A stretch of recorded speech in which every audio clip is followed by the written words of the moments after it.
Assalamualaikum warahmatullahi wabarakatuh.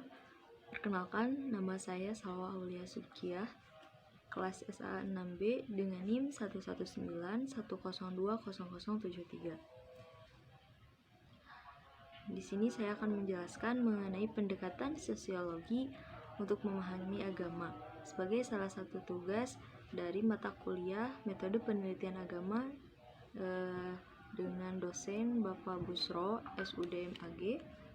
Insya Allah di sini sedikitnya saya akan menerangkan atau memahami ilmu yang telah saya dapatkan. Pendekatan sosiologi untuk memahami agama, di mana harus kita ketahui sebelumnya bahwa pendekatan di sini yaitu sebuah disiplin ilmu untuk menjadikan sebuah landasan dalam sebuah kajian atau sebuah penelitian.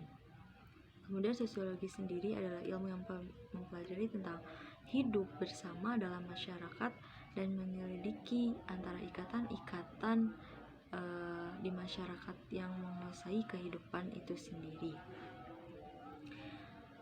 Dapat disimpulkan bahwa pendekatan sosiologi adalah suatu landasan kajian atau sebuah penelitian untuk mempelajari hidup bersama dalam masyarakat. Nah, lalu apa kaitannya dengan memahami agama? Tentu saja dengan melalui pendekatan sosiologi kita akan mengetahui bagaimana keberadaan agama melalui pendekatan sosiologi sendiri, karena hubungannya agama dengan sosiologi sendiri itu berhubungan erat terhadap keadaan masyarakat atau dinamika kehidupan manusia di dunia ini. Saya mengambil dalam memahami agama Islam.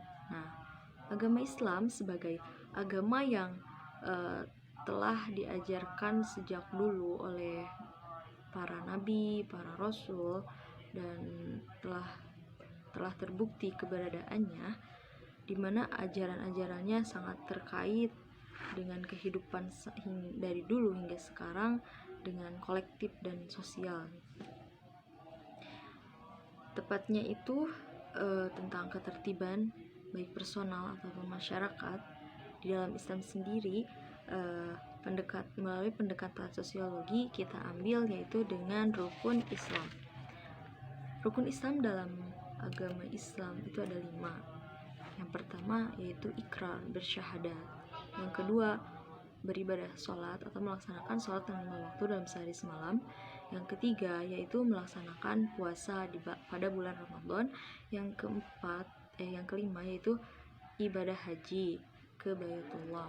Nah, dari semua kegiatan rukun Islam yang 5 ini, menurut pandangan sosiologis itu mengandung makna ajaran Islam yang sangat sakral, mengikuti tradisi para nabi dahulu dalam mewujudkan integrasi sosial sebagai umat Islam di seluruh dunia. Ketika kita melaksanakan 5 rukun yang tadi, yang mana dalam setiap poinnya itu bila dilihat dari kacamata sosiologi sangatlah berhubungan sangatlah erat, artinya manifestasi dan keserasian solidaritas, kerukunan, segalanya itu ada di dalam rukun Islam itu sendiri. Contohnya seperti syahadat, kita berikrar. Ketika kita berikrar di hadapan orang-orang, artinya kita membuktikan atau memproklamasikan bahwa kita adalah seorang muslim.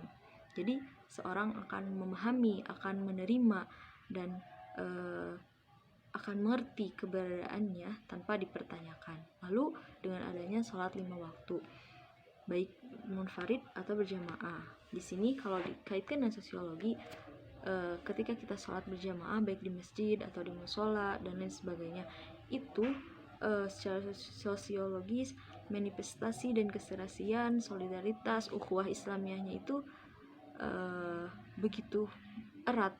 Artinya dalam memahami sosiologi terhadap Islam itu indah gitu.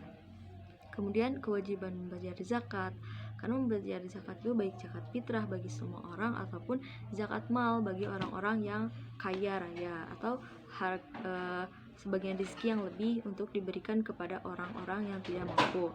Nah, di sini dalam pandangan sosiologinya sifat empati yang begitu tinggi.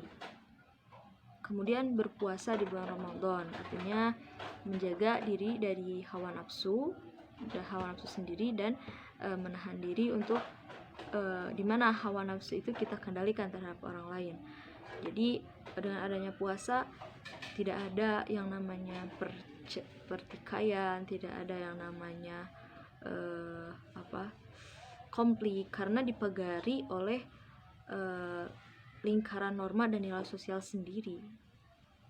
Kemudian nilai ibadah haji. Nah, di sini ibadah haji tentu saja mengandung makna ajaran agama Islam bila dilihat dari pandangan sosiologi, dari mulai beribadah keberangkatan hingga akhir itu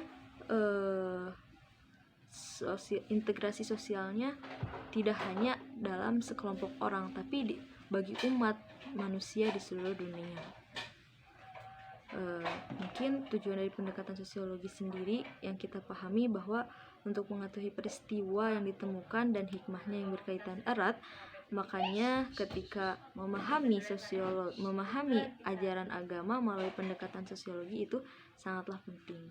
Mungkin sekian dari saya, kurang lebihnya mohon maaf. Wassalamualaikum warahmatullahi wabarakatuh.